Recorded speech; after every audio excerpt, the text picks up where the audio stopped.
Okay. Yeah, yeah. All right, we'll go ahead and get started. Aryna, another great result in Madrid.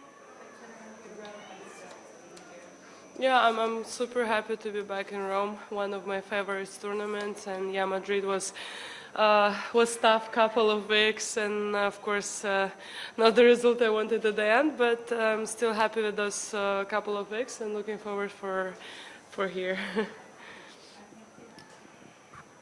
Hi, Aryna. Happy birthday. I know, like you You say said. happy birthday? Happy birthday, right? Yeah, happy quite late. Belated. Thank you. I know Madrid obviously didn't end the way you wanted it to, but there's still a lot of positives. What positives do you take from that week, especially with some distance? Yeah, I mean, there is lots of positive uh, from Madrid. I found myself back. I found my game. I bring everything back together and start playing on the high level. I fought a couple of really tough battles against top players there, and I got some wins. Was close to get another title, but yeah, it is how it is, and I'm still happy with those couple of weeks, and yeah, I would take as the good weeks than a bad. Hi, Aryna. You always talk about how close you are with your team. I'm curious, how important is it to have the tight-knit group around you? And also that you see some players who have a lot of people around them. Is it possible to have too many people sometimes, or like at tournaments and traveling? You mean too many people as team or just, Yeah, like your team or, yeah. friends or whatever.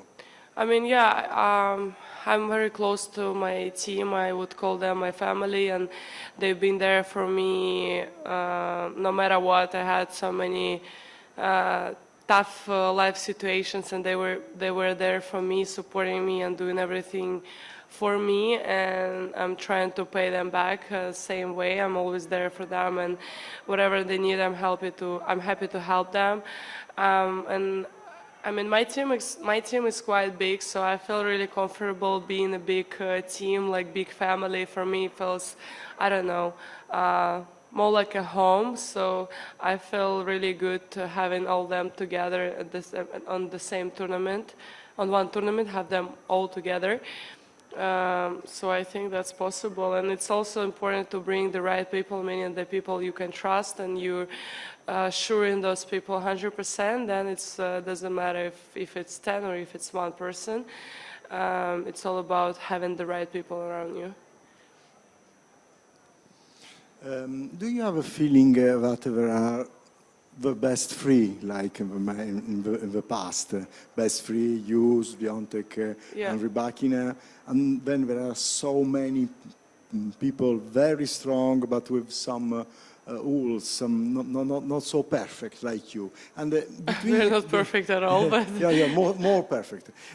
Between you three, do you have a feeling that the difference is by surface?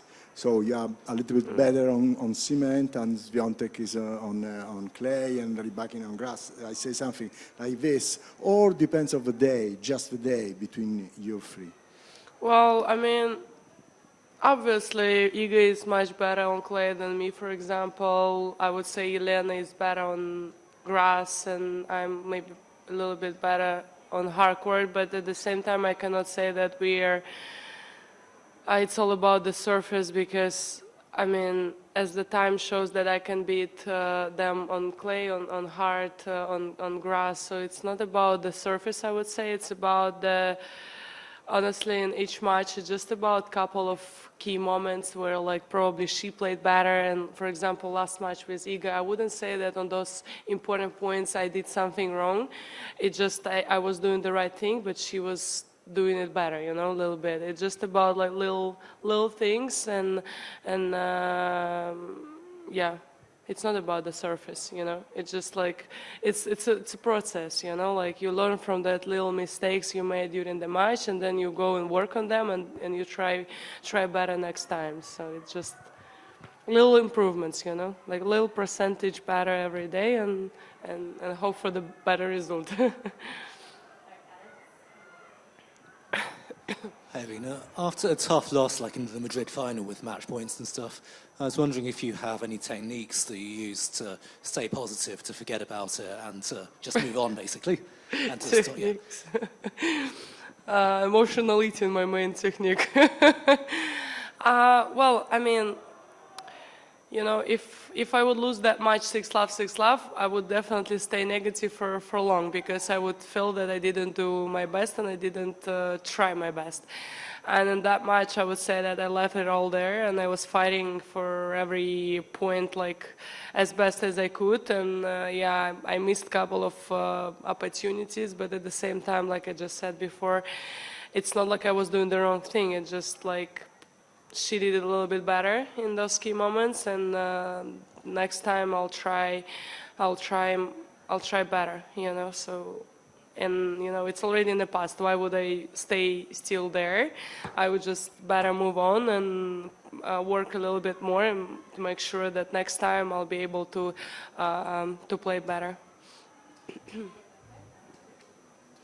In terms of the rivalry with Iga, I'm just wondering how important and special that's becoming now to your career. And do you feel like the two of you are starting to maybe separate yourself from the other girls at the top? What do you mean, separate myself from the us? Well, I don't know. It's tough.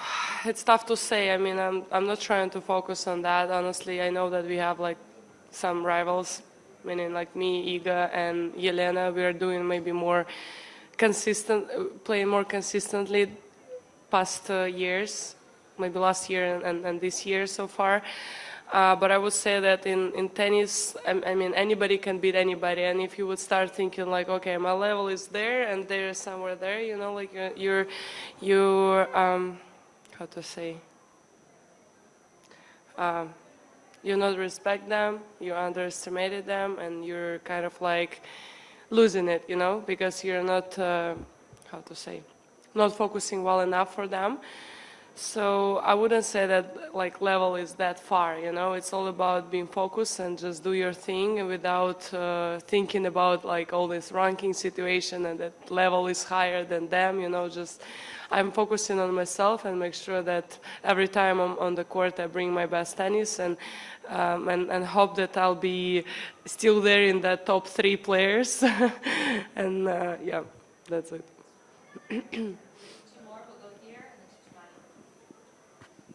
Hi, welcome back to Rome in Italy. I've seen many kids starting to play competitive tennis when they're 8, 10, 12 years old. And when they lose, most of them, they go back to their parents, either crying or complaining and things like that. With you, especially recently, also when you lose, we see you smiling and like, you know, like you don't suffer so much for the loss. I'd like to know if you were always like that, even when you were a kid, and if you have changed and you have learned how to bear the defeats in a different way. Okay, it's a big question, but I suffer a little bit. Last time I crushed my racket, you know, it just shows that how emotional I am, and I just throw it out at once, and I was okay afterwards. But when I was a kid, I also was crying, I was pissed, there was lots of different emotions going on, but what I learned in the past is just the momentum, you know. Yeah, now you lost, but you have like thousands of opportunities to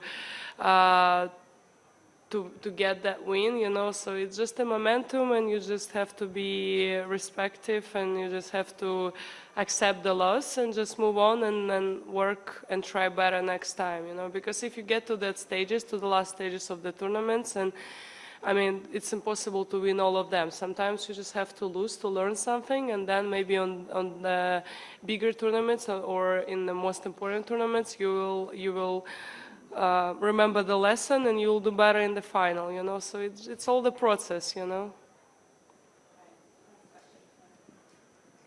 You mentioned that you focus on yourself. I'm curious, was there ever a point in your career, maybe more at the beginning, when your ranking was a bit too much in your head, like ranking or points, and it's affected how you play?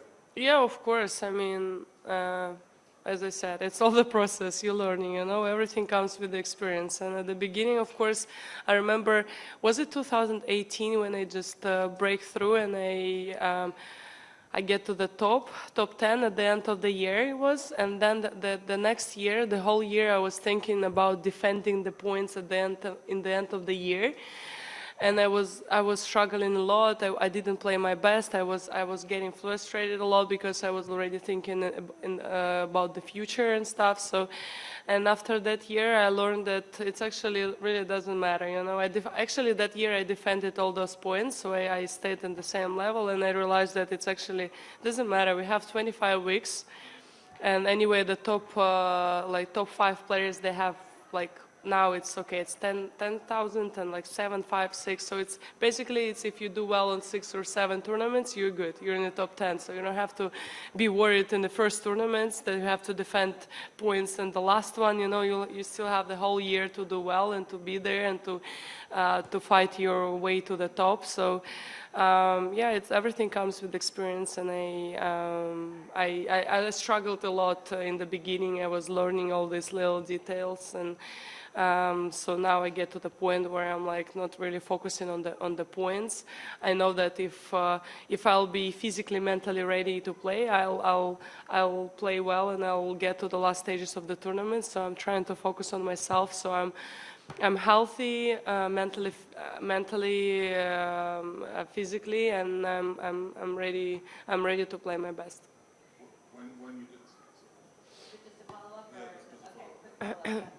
When you did look, back when it did affect you, would you look at the rankings, like particularly like the WTA ranking page? Now or in the past, when it affected you negatively?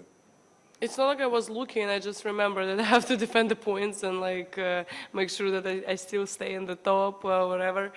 But I wasn't like really checking the WTA app. I was just like I had it in my head, you know. Thank you.